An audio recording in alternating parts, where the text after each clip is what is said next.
कुणाल गांधी जी का GP petroleum पे नजर है इनकी, शेयर खरीदना चाहिए या नहीं, ये पूछ रहे हैं।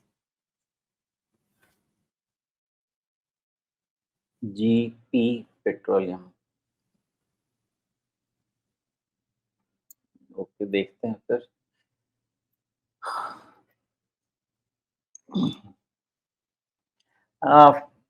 खरीदने का देखिए ट्रेडिंग के स्टैंड पॉइंट से कुछ कर सकते हैं, लेकिन अभी क्या है कि ये जस्ट सीलिंग पे आ रहा है ना।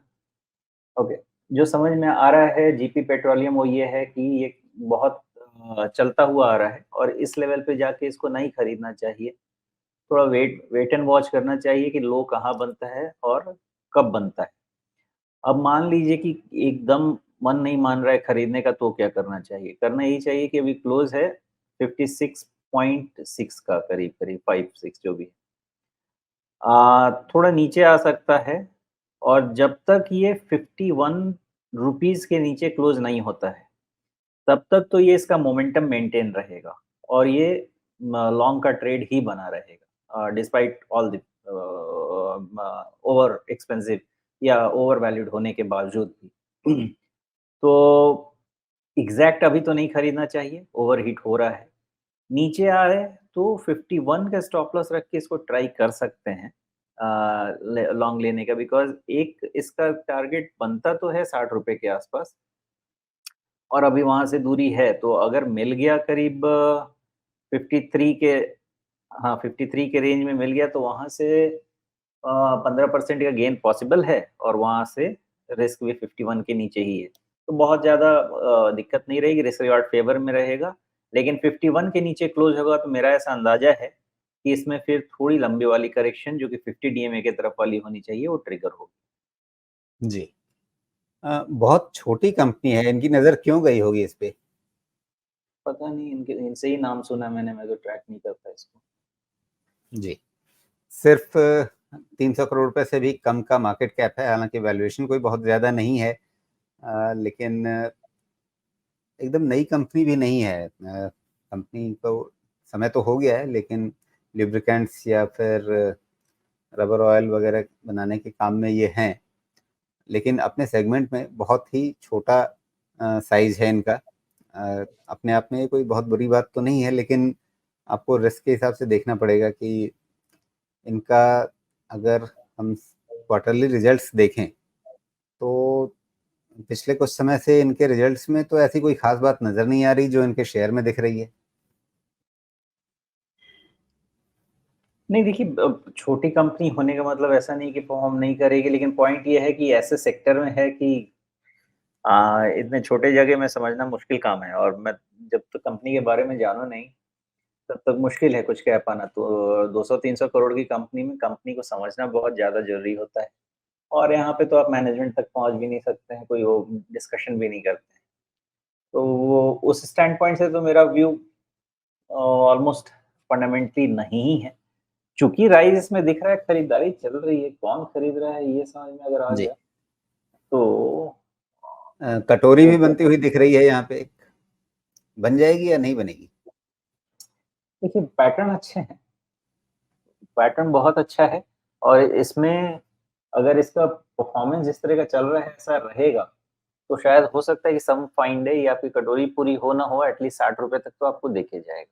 नहीं, लेकिन परफॉर्मेंस उतना तो क्यों ऐसा होना चाहिए? आपके क्वार्टरली प्रॉफिट्स का आंकड़ा कभी 11.5 करोड़ से घट के 6 करोड़ हो जाता है, अगली बार 4.25 करोड़ हो जाता है, अगली बार भी 4 करोड़ के आसपास ही रहता है। पिछली बार थोड़ा सा सुधार देखने को मिला। तो कोई ऐसा आउट परफॉर्मेंस तो है नहीं, मतलब कोई इनके आंकड़ों में तो ऐसी कोई चमक है नहीं जो इनके शेयर भाव में दिख रही है अभी। ऐसा है कि इनकी प्रॉफ़िट में अच्छी जंप शुरू हुई है, एटलीस्ट नंबर्स बेटर होने शुरू हुए हैं इस फाइनेंशियल ईयर में, लेकिन वो प्लेट्यू हो गए। तो अगर यहाँ से कंटिन्यू हो सका थोड़ा अच्छा, क्योंकि बहुत महँगा नहीं है शेयर अभी। पैरामीटर्स पे अगर देखेंगे, तो शेयर बहुत महँगा नहीं है, अपने मीडियन वैल्यूएशन के आस-पास ही चल रहा है। तो 10-15% और राइज़ होना कोई दिक्कत की बात नहीं है, ओवरऑल पैरामीटर्स पे। जी। लेकिन इनफैक्ट कई-कई पैरामीटर्स पे थोड़ा-सा अंडर प्राइस्ड, तो 10-15% का उसमें रूम हो सकता है बाकी हम रिजल्ट मंथ में है, उसी चीज का ध्यान रखना चाहिए, और इससे ज्यादा तो और इसके डेटा में कुछ नहीं दिखता है। जी, तो इस कटोरी का टॉप जो है वो लगभग 67-68 के आसपास आएगा। अभी 56 पर है, तो इस पैटर्न को फॉलो करने के लिए हमें स्टॉप लॉस कहाँ रखना चाहिए?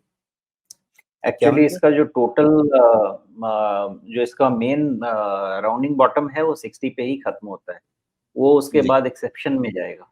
तो ओके। देखेंगे उसके बाद, बाकी डिपेंड करेगा रिजल्ट के बाद, लेकिन 60 पे पहला इवैल्यूएशन करना चाहिए। अच्छा, ये इंटरेस्टिंग पॉइंट है कि आपका टॉप तो 67 दिख रहा है, लेकिन आप कह रहे हैं कि राउंडिंग बॉटम खत्म हो जाएगा 60 पे, ऐसा क्यों?